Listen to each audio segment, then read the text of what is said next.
Hello everyone and welcome back to another Comic Archiving show with me, Captain Scouse. On today's show, I should say, we will be reviewing Vision and the Scarlet Witch Volume 1, which is pretty awesome. So the reason why I am actually reviewing this month is because of the new Wanda and Vision TV show that's now on Disney Plus. Now, I wanted to go back and sort of look at these comics again, as volume one, and just see what you guys think of the actual volumes of the comics compared to the TV shows more than anything. So, in the past, we've explored a bit of Buffy the Vampire Slayer, and we've looked at the comics in the last show regarding what it was like, with the artwork to what the fit or how they actually fitted in between the seasons in season 2 to season 3. This time round, we are going back to the 1980s, and in fact, 1982 when these were actually created, of Vision the Scarlet Witch. And there's only 4 issues in it, but I'm looking forward to telling you more about these in today's show. But first, we're going to do a bit of comic news.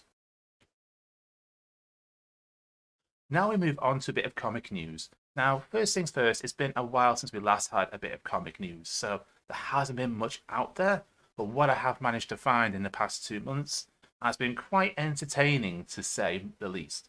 So, first things first, a bit of news from January time. So, in the middle of January, there was news regarding Ethan Hawke joining the Marvel Moon Knight's TV series, and they've yet to put out details of what he's going to play at the moment. But as everyone's getting quite excited of these new Marvel TV shows that are coming out, Moon Knight is something like myself is really interested in seeing how that develops. Now we've seen Moon Knight more recently in the new Marvel game that's been out in September time. You got to see a little glimpse of him, and before that there was the MMO version from 2017 of the Marvel Amiga Heroes, and that was a character you could actually play and sort of use his magic skills and all that a lot. Since then, there's been nothing much about him. So, seeing with us coming up with a TV series regarding him, it's going to be nice to see how that goes. Um, Also, we've had a bit of Chris Evans in the news. For those who remember him in Captain America.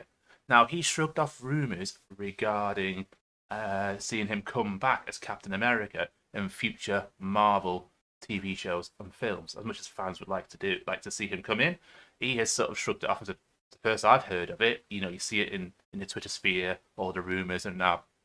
But some fans' reactions to him has been hilarious with some of the memes that have come out. Um, but yeah, it's a shame he's not coming out. However, it's understandable because he's moving on to other fields more than anything. Also, there has, regarding comic news more generally, and this is vintage comic news for people who are interested in this, for fans of Tintin, the original Tintin artwork series, it's originally gone on sale in Paris for 32 million, oh, not 32 million, 3.2 million euros, which is $3.9 million dollars. And it was the front cover called The Blue Lotus. It was from an original volume dated back from 1936, and this was for the fifth Tintin book on an online auction site that sold it. Now this is quite interesting because there's not often you hear news out there regarding original sales of comics. Now I was quite interested to find out more about it, and unfortunately there wasn't much. This was just something that was brought up in the news in the middle of January more than anything. Um, so it's nice to sort of see it. I'm quite a fan of the old Tintin comic series and old-fashioned comics in general, especially vintage ones. So if anyone does see anyone out there with selling these comics, go and grab them as best as you can because they're going to be worth a fortune in the future. Also in comic news, in January, we've had Zack Snyder say that his new Justice League film, which will be released in March on HBO, will be 4 hours long. Um, One question I've got about that is, can people stay awake long enough to watch it? If it's anything like the Batman v Superman film he did, I don't know. It's gonna be interesting to see how that actually goes out. Because I saw the first one more recently on TV. It was quite good, but it did feel like it was a knockoff of Endgame. Avengers Endgame, to be honest, and it's nice to see DC getting into it. However, I'm not a fan of what he's done in the past with previous films as director. Hence why DC have been stealing Marvel directors, which is fine, and we all like to see a crossover between directors, between the films more than anything. But you just want a good director with a good storyline going on. With Batman v Superman, that wasn't. How this new Justice League film comes out this month in March on HBO will be seen. But unfortunately, here in the UK, we don't have HBO, so we're probably going to have to wait a few more months for it to come out further for us. Now, leading on to February, there's been a bit of news in February regarding the new D&D film coming out, which is Dungeons and Dragons for people who are interested in that. Now, Bridgerton star Reggae John Page, or Jim Page, has been cast as the lead role in the new D&D film. He's a British Zimbabwean actor who's made a hit in the Netflix drama series. He'll be standing next to Chris Pine, Michelle Rodriguez from the Fast and the Furious films, people who want to know who she is. She's a brilliant actress. And a Justin Smith in the new Fantasy Adventure more than anything. So I'm really looking forward to seeing how that pans out.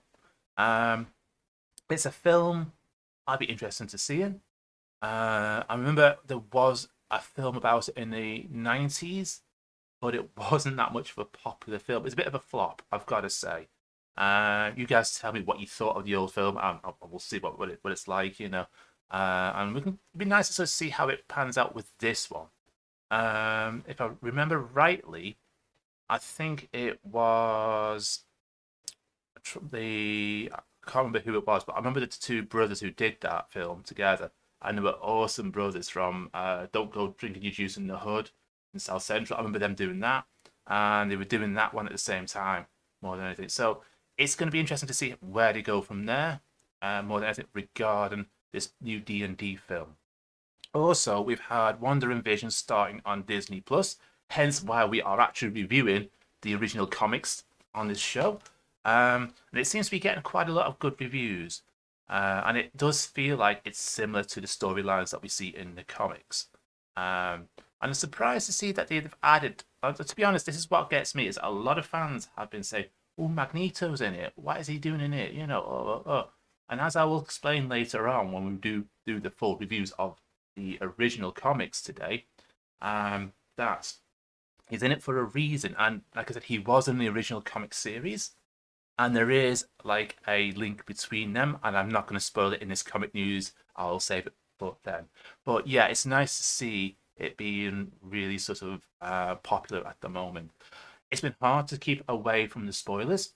I've got to say that. This is why I've kept away from Instagram, Twitter, and all them lot from watching it, because it's just something I don't really want to get spoilers in more than anything. For me, I'm interested in seeing where the comic sort of goes off into TV shows and TV series. This is what I like seeing more than anything, and how close they are to them. And to be honest, Wanda and the Vision seems to be quite close, I've got to say, from what I've seen from trailers and what other people have told me. So yeah, that's that bit. Also in February, we've had news regarding the new Superman and Lois TV series that is starting on the CW network. Now, I don't think we got that in the UK per se, so we have to again wait a few moments for it to come out on other platforms more than anything. But it's starring Taylor Hoechlin as Clark Kent, Elizabeth Turkin as Lois, and it's set after they've had two children, and they've got two sons, and they're wondering whether or not these kids that they've got are going to inherit Clark Kent's superpowers more than anything as Superman. So it's going to be interesting to see how that pans out. I have actually managed to meet the original, I don't mean original sort of back days, but back in the 90s when this was originally a TV show, I got to meet Dean Cain and the original Lois in the actual TV show. So they came to Liverpool for Comic Con last year or the year before. We got to speak to them, we got to meet them, we got to hear about them, and they were very, very sort of good to see what was going on with the TV show. There was a massive following on it. How this one pans out, I don't know. Be interesting to see what happens. But it's good to meet Dean Cain and Terry Hatchett at the same time. Really nice to see them sort of mingle within the actual guests at our local Comic Con. So interesting to see how that pans out more than anything. And then finally, we got the last bit of news, which is from last week. Spider-Man 3 has been given its name. It is now called Spider-Man No Way Home, which sounds like Peter Parker might have lost his sat-nav. This is what I'm thinking of more than anything. No Way Home. It's like, has he got lost somewhere?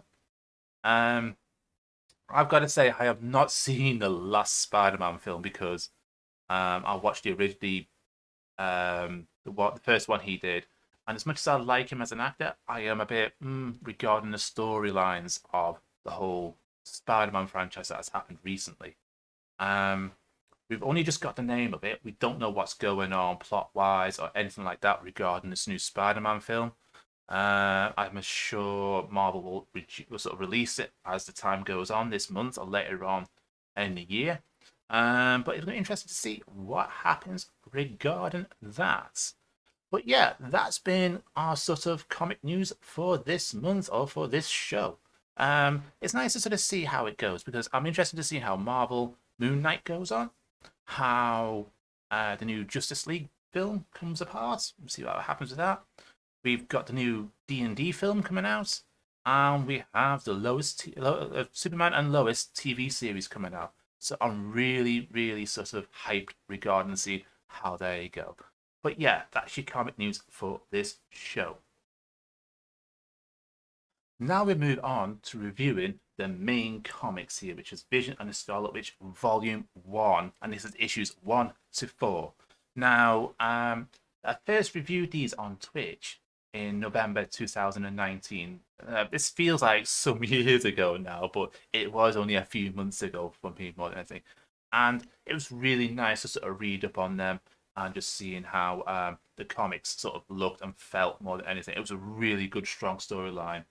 And I thought originally I was going to buy these comics because I had heard rumors that the new One Division TV show was going to come out.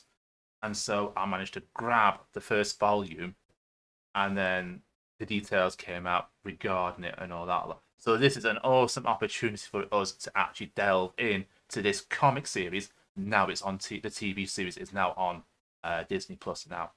So what we're going to do is we're going to start off with the first issue, which is called the Druid's Tomb book. And this takes place around Halloween with the kids who are trick and treating in the neighborhood where they live. They are a newly married couple in this comic series, as you can see them there.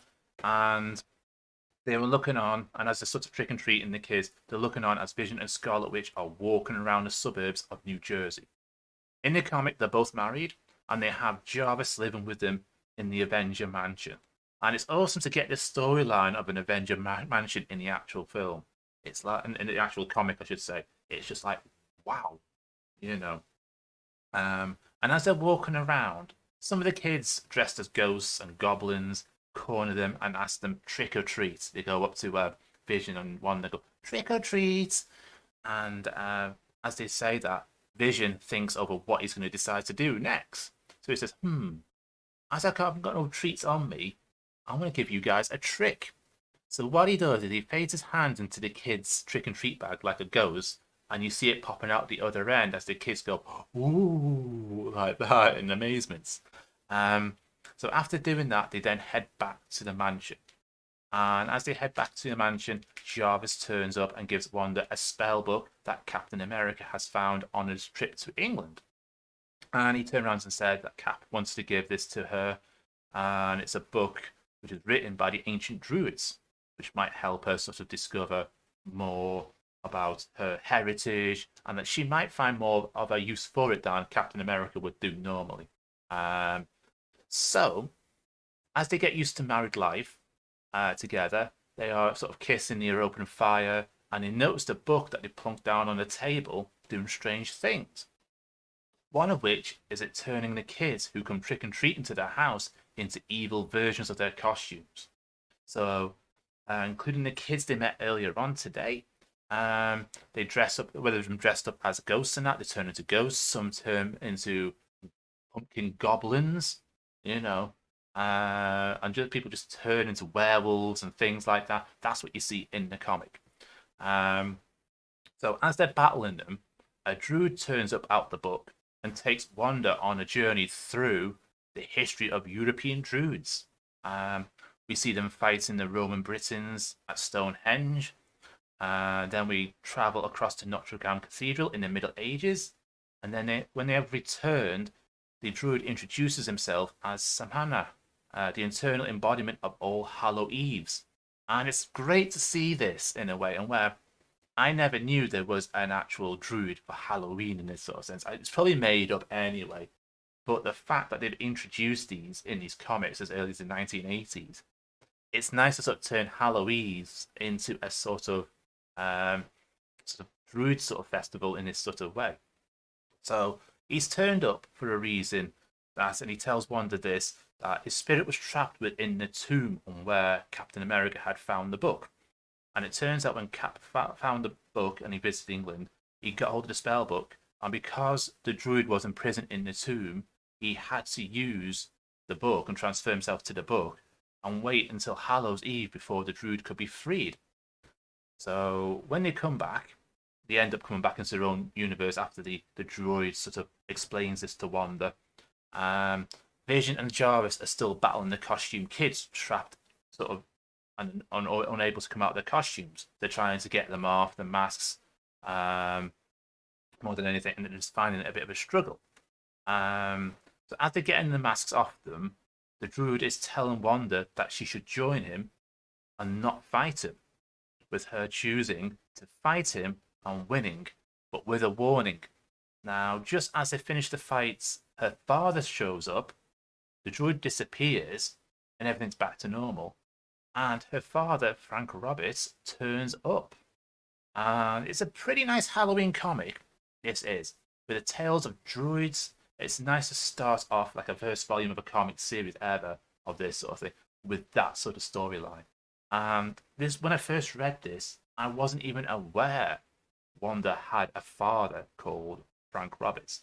Now, this is where I get confused with what's gone on in the films previously with Quicksilver and Wanda, and you get to meet in these comic series her extended family and also Vision's extended family, which you never thought would be possible with them born from a Mind Stone.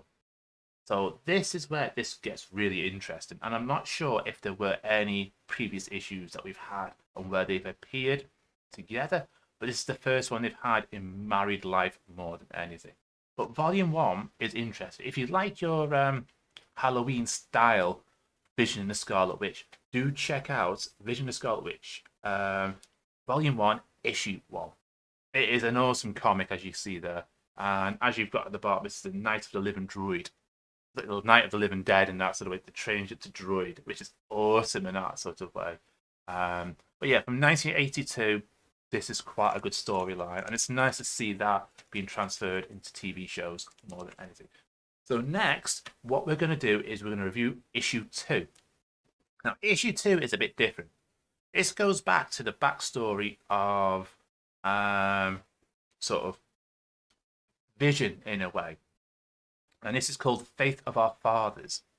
Now, in the second issue, called Faith of Our Fathers, the comic starts off with both Vision and Wanda having issues with their powers after a battle in the nursery.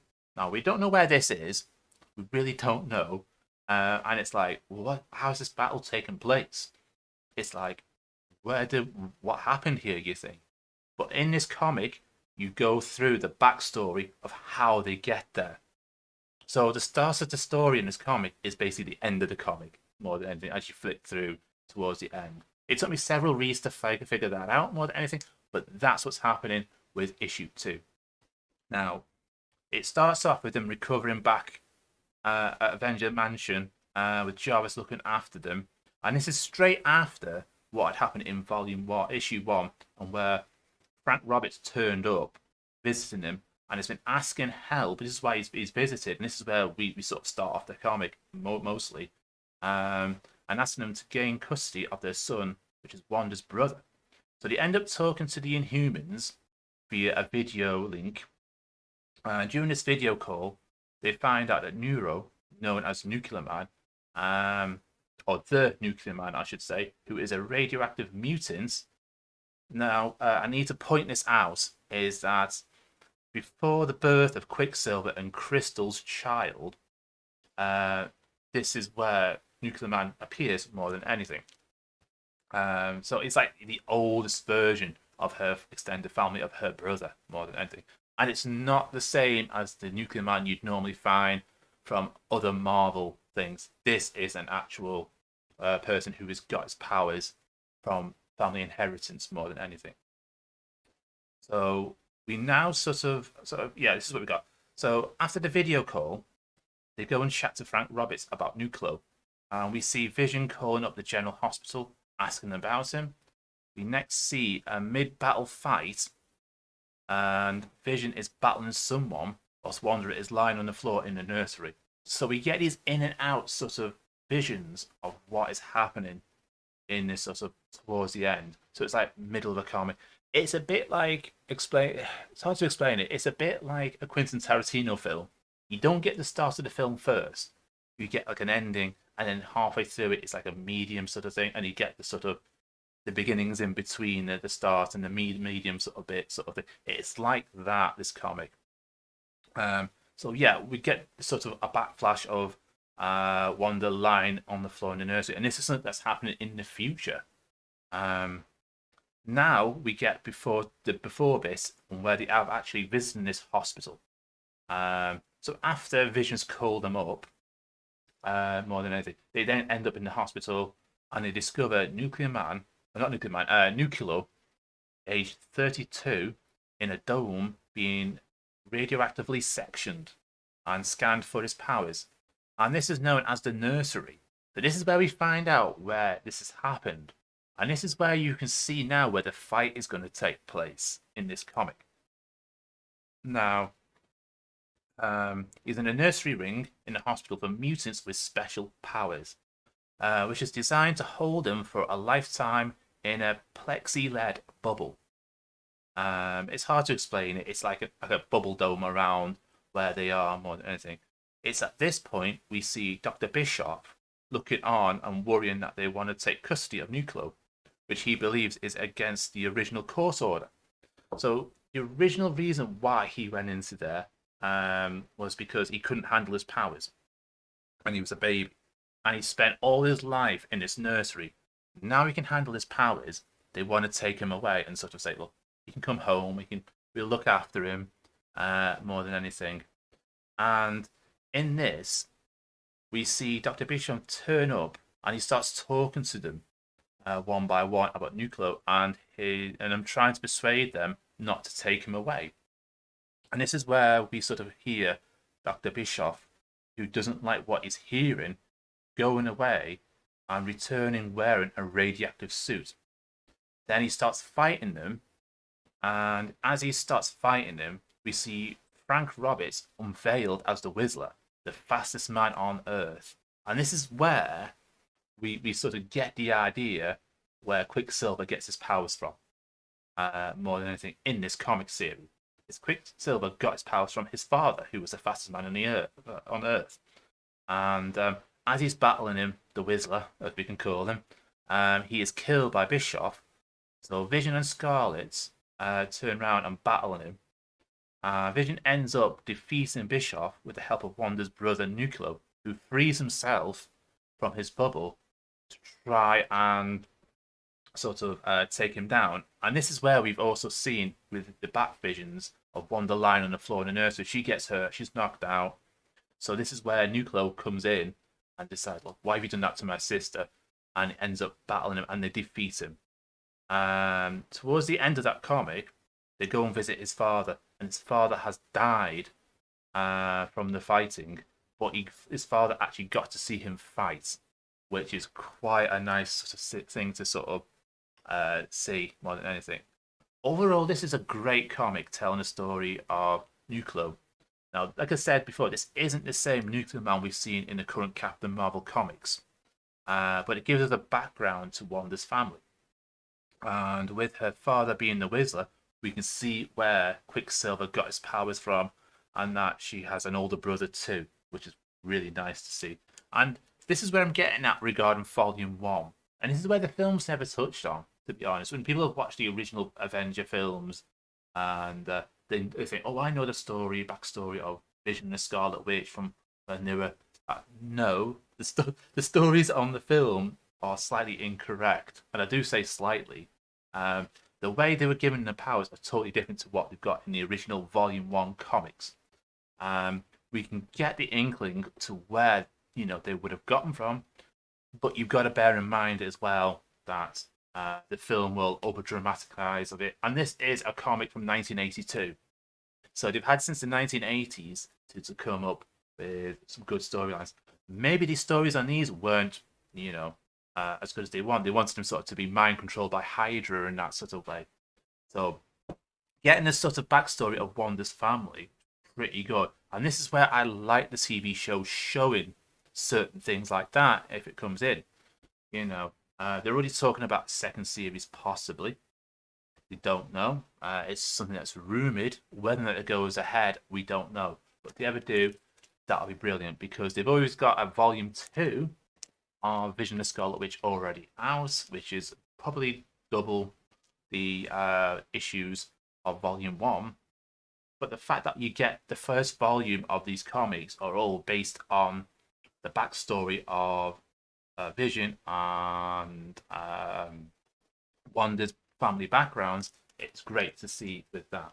So that was volume 1, issue 2. If you're interested in seeing that, it is called Face of Our Fathers. So it's nice to sort of see that sort of side of things. Next, we go on to issue 3. Now, issue 3, I should really point this out because I know I said issue 2 was probably about Vision's father. This is about Vision's father and family more than anything, issue 3. Now, this is called Blood Brothers, and it's there for a reason. You see in the cover there, you've got 2 people there and someone's kidnapping Wanda in the background. It is awesome to sort of see that sort of thing. Think, oh, what's going on there? Is it someone we already know? These are new characters on which people have never heard of before today. However, Ultron does make an appearance in this one, which is awesome to see. So this comic starts off with Simon Williams, known as Wonder Man, who is also Vision's brother, I've got to add, taking a ride in the subway during a power cut. So during this power cut, he gets out the cart and starts pulling it along the actual train to get to his destination. He's quite a strong person, I've got to say. Wonder Man is like, whoa, the Wonder Man of the universe type thing, However, he turns up in hospital and he is met with other Avengers, Cap, Wanda, Thor, and Hawkeye. And there's something wrong with Vision, as you see him with a missing arm, which he got from his fight with Dr. Bischoff in the second issue. And of course, Vision is suffering from shock and is in a coma. Now, I don't know how that's possible for someone like him to be in a coma like that, but that's what's happened more than anything. So, what they decide to do is they decide, hang on, he's in a coma. Maybe someone can go into his mind and find out what's wrong with him. So what they do is they strap in Wonder Man into the same machine that Vision is in, and they go into his mind to find out what is wrong, to battle him out of the coma. And this is some Life on Mars stuff for people who haven't sort of read it. This is what it feels like, when you're having to battle demons in your mind, sort of thing, just to wake yourself up. So as he enters, Wonder Man enters Vision's mind. He discovers Ultron is messing with Vision's mind, and they both end up battling Ultron in this actual comic. Meanwhile, whilst that's going on, the Grim Reaper turns up, which is a Marvel character, and chloroforms Wanda, as you see in the background in that. Then he goes for Vision. After sort of dealing with Wanda, he goes for Vision. So as the mind version of Vision is battling Ultron, the physical form of Vision is battling the Reaper. So as Vision defeats Ultron, he and Wonder Man wake up and discover the Reaper is trying to kill them. So they end up fighting him, and Vision defeats Reaper to save his brother Wonder Man by putting his cold hands into Reaper's chest, forcing him to collapse. He's done that before to other people, I suppose. He's gone in there to, like some sort of Jedi mind trick or some Vulcan technique when he's go like that with that, you know. Um, but as Vision goes on to care for his brother who is injured, the Reaper attacks him one more time, with Wonder Man trying to warn him that both Ultron and Reaper are trying to attack him at the same time by shouting, "You gotta wake up, Viz! You know, there is danger, danger." Then we get to see Vision turn around, blasting Ultron in his dreams with his Mind Stone, and waking up from his dream to blast the Grim Reaper with his Mind Stone. And towards the end of the comic, we see Wanda going over to help Vision and Wonder Man, describing her as an angel in scarlet coming to meet them as they wake up from the haze that they're watching at the moment, And they know when they've seen that, they've woken up with a dream that something else couldn't be so divine, is what he's saying, Vision. So it's a really nice sort of comic. The message I got from this comic reading it was that you always battle your real life things in your dreams, which is completely true. I've got to say that. But we all have little dreams like that. Where you just sort of wake up, and you're like, like that. But yeah, it's the first time again we get to sort of hear about Vision's brother Wonder Man. He's appeared in this comic. It's the only time he appears in this comic more than anything. It is pretty decent. How they never include him in the films, I don't know. It'd be interesting to see if he appears in Vision the Scarlet Witch, the TV show, more than anything. If not, they might save him for season 2. You never know. There's a lot of season 2 stuff, a little sort of comic stuff they could put into that, as it's spread over several issues more than anything on special volumes as well. But that was Blood Brothers for issue 3 if you're interested in it. And yeah, it was an interesting sort of thing. I don't know how Vision, ends up battling these sort of things and gets it. But I get the impression he's quite accidental when it comes to things like that. He says, "Oh, I'm 100%, on my mind," sort of thing. But he has his weakness, like everyone else, more than anything. So next we go on to a final comic, which I think is one of the best ones out there at the moment. And yeah, Vision of Scarlet Witch issue 4. It's the last one of volume 1, and this is called Revelations. And I've got to say, this does feature Magneto, and it is family related. And this made my jaw drop when I read this, I've got to say. So this starts off in the mountain village called Wondergard, where travelers go to escape cold weather. In it lives a bald head man. I mean, not a bald head like me, but a bull, with a bunch of pilgrims. One of the pilgrims, known as the White Pilgrim, that has arrived on a quest to find a woman he used to know, where Wanda is after destroying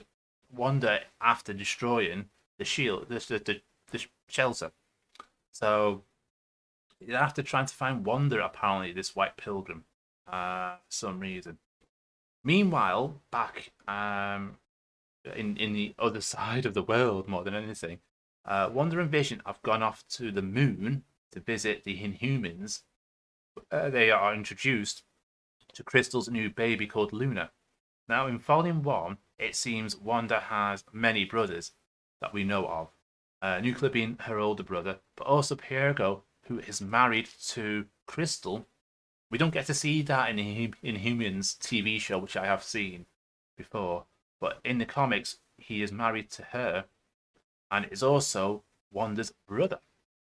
So it's interesting to see how that goes on more than anything. You've also got the fact that they've got a baby called Luna, which is really nice to sort of see that sort of develop. This has become more of a family comic more than anything, especially this volume issue as we go along. And it's when Vision is holding Luna that the White Pilgrim turns up on the moon, traps him in Crystal's room. At the same time, Magneto turns up, and there is a battle until Crystal orders them to stop. Magneto agrees and is beset by Wanda's magic at the same time. You know, because like, why are you attacking the Inhumans? So all the Inhumans are coming out trying to defend themselves from Magneto, the White Pilgrim. They don't know what's going on. Um, so as Wanda uses her magic to sort of calm things down and restore sort of a bit of peace, it turns out the real reason why the White Pilgrim and Magneto are visiting them is that Magneto is the baby's grandfather. And he knew Wanda's mother when they were both in the internment camps, where they were being persecuted for being different and mutants. As well, I got the shock in this comic and this comic volume that Magneto had a link to Wanda. Now, unfortunately, with Marvel and the TV shows, you don't see the crossover in the films, I should say. So they're having to leave it for the TV shows to do that more than anything. It's really interesting to see that. It really is. The fact that they go to the moon, they visit the Inhumans. How the hell did they get there? I don't know. They might have just been transported, like you see in the Inhumans more than anything, just transport them up. But Magneto can go into space, apparently. He can just float along and do that. White Pilgrim can do that as well. And yeah, it was almost like, how can I describe it? It was almost like a version of the Three Wise Men, with the two mutants more than anything. Unless you count Wanda and Vision turn up to meet them, three or four maybe, more than anything. But that's who you've got in there. You've got Perillo here, which is Wanda's brother. Crystal is there, and Magneto in the middle there. So that's why we've got them three there. People are interested in that. Overall, this first volume has been really good to read, and the storyline is what you expect from a Wanda and Vision relationship to be. It's great to see what a family background is like, and Vision's as well. We never knew that he had a brother. We never did. From what we gather from the films we've watched over the past decade, they are a bit misleading to the comics, but the comics will give you more information regarding that. And this is why I like reviewing these, because I like to delve deep inside why they've got them in the comics, and also maybe speculate if you want to say, but also look at how it compares to TV shows and the films to the actual written versions of the comics, because there'll be several versions of these stories going around. More than in the comic series, it depends which ones they cherry pick from and put into a show or a film more than anything. It was also nice to sort of see Magneto related to them. That gives a bit of a human side to Magneto that we know of. We've seen him in the X-Men films and how he reacts, that more than anything. To bring him into a Vision and Scarlet Witch sort of scenario, that is brilliant. You can see why they put a connection between that more than anything. And it's also see the early versions of the Inhumans, including Black Bolt, who turns up, Medusa, and Goron, which you see also trying to protect them during the whole fight up with the White Pilgrim and Magneto turning up as well. Overall, it's been really great to sort of read them. I do recommend these, to be honest. Unfortunately, I only have a few issues of Volume 2, so that is something I'll probably look up when I've got more of a collection to review again on YouTube for you guys. But yeah, that's it with the comic reviews. I hope you've enjoyed them. Next, what we're going to do is we're going to turn around and archive them in the boxes there behind us. So stay tuned. We will do that in a minute. Now we move on to the next thing, which is the archiving show of the comic archiving show, I should say. So what we do here is we actually take the comics and we put them in the main boxes behind us. Now, this is an important thing, this, for people to understand why we have this sort of side of it. The interesting thing about this is what we normally do in this show is we check the condition of the comics, we'll see if we need to change the bags, the boards, everything else, and then we put them into the box per se. And sometimes we make our little dividers as well. However, for today, we've actually got them all pre-set out nicely when I got them. And because I last archived these back in November 2019, we already have a divider right at the back here. So what we're going to do is we're going to go straight across. We're going to find Vision and the Scarlet Witch, because I have a separate section there for them. We can do that. So we have volume 1, and we just need to put the 4 comics in here into this box like so.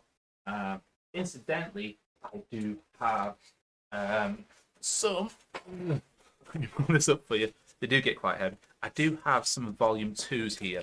So I only have 2 comics out of the lot. And like I said, later on, you have got Luke Cage in the second one. And we have a bit more of a Captain America and a few other storylines. Unfortunately, that's all I've got regarding them. However, regarding volume 1, it's nice to sort of keep them in this condition. So if you're ever interested in the archiving side of them, grab yourself a big box like this, get all your comics sorted like that, as you can see, and that's all you need to do more than anything. So, yeah, it's always best to do that. If you guys have got any questions regarding the archiving side of what we do here, put down a comment down there and I'll get back to you straight away. Anything you've got question-wise, we can do that. Not a problem. So now we move on to this next bit, which is the database. Now comes the database side of it for people who are interested in this. So what we'll do is we'll look at the database and see how it goes. So people who are regular viewers to my channel will notice that the database has grown a bit. I've changed a few things on my layout. So I've just made the font a bit more smaller. We've added an extra column for YouTube. So we split the YouTube and Twitch columns around on the side of here. My mouse is here. I might be able to see it further down below the camera there. And the reason behind that is comics I've reviewed previously, like a year or so ago on Twitch, we are now doing for YouTube to make it a bit more better content for you guys. So what we're going to be doing is looking at the YouTube side of it. So what I have in total, I have like 355 comics, which is quite a lot to keep track on. Now, when you've got this many comics, you need a database like this more than anything. This is the idea behind it, more than anything. So, as we scroll down, you'll notice I've got a lot of Captain America, I've got a lot of Captain Marvels, a very lot of Captain Marvels, a lot of Spider-Gwens, a lot of the stuff here. So what we need to do is come all the way down to the bottom, because it's all alphabetically. It's a Vision and the Scarlet Witch, which is here. Now, as I've already got these details in, there's not much for me to do. And yeah, as you see here, we need to put the other column down. So first things first, we shall put this in for March time, as we are in March. And yeah, we'll just copy, paste it like that. We'll change the color, because it's always nice to keep a database color of this. And yeah, that's it basically done. It is that simple to create something like this. Now, like I said before, if you're interested in this database, have a look at the description side of it on my actual bit of this video. And you'll find a link to this straight away if you want to go and have a look at it. It's there for people who are interested in collecting comics or just looking to have a database to use or to template and copy over to their own ones that want to sort of have an idea to how you need to database things like this actual comic system. I have my DC ones, and then from last time we have our Buffy the Vampire Slayer ones, which we put down here under other comics. And as you can see here, I've spent quite a lot of time since the last show just splitting them up between the two, as I did review them the following day over on Twitch for people who were interested in this. So yeah, it was pretty interesting to sort of see how this would look, hence why I had to change the font more than for you guys. So you'll be able to see it on one huge page more than anything like that. But yeah, if you're interested in this database, do feel to check it out. Like I said, it's there for everyone to use if you're interested in this. Use it as the reference points. We have the color-coded keys up here, which are reviewed live on stream on Twitch, which I do the day after this video is released on YouTube. And yeah, do feel free to check it out.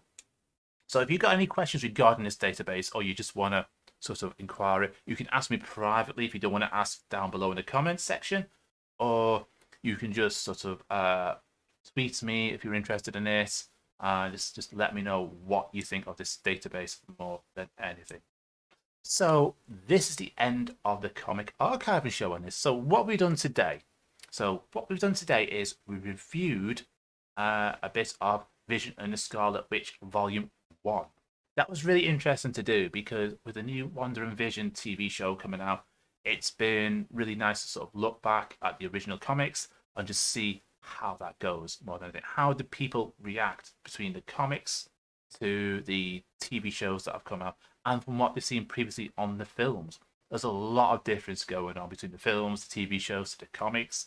It's like a massive love triangle. That's the best way of describing it more than anything. And a lot of fans will be eager to try and compare the three more than anything. For me, I just enjoy seeing the three different versions of them out there more than anything. This is why I do this review more than anything. We've also done a bit of comic news. So the comic news, which I left after sort of the review of the main comics here, we sort of reviewed quite a lot of news that was coming out. So we've got the new Spider-Man 3 film coming out. Lost at Home, or whatever it's going to be called, like Home Alone, Gone at Home sort of thing. There's the new Lois and Superman TV show coming out, which is great. The new D&D film that's coming out, which I'm really looking forward to more than anything. There's a lot of new things coming out, which makes people who are interested in comics and sci-fi stuff really interested in this. If you've got any questions, do feel free to drop them down on my comments section below. And more than happy to discuss it with you. If you want to discuss it privately, you can do over on Twitter.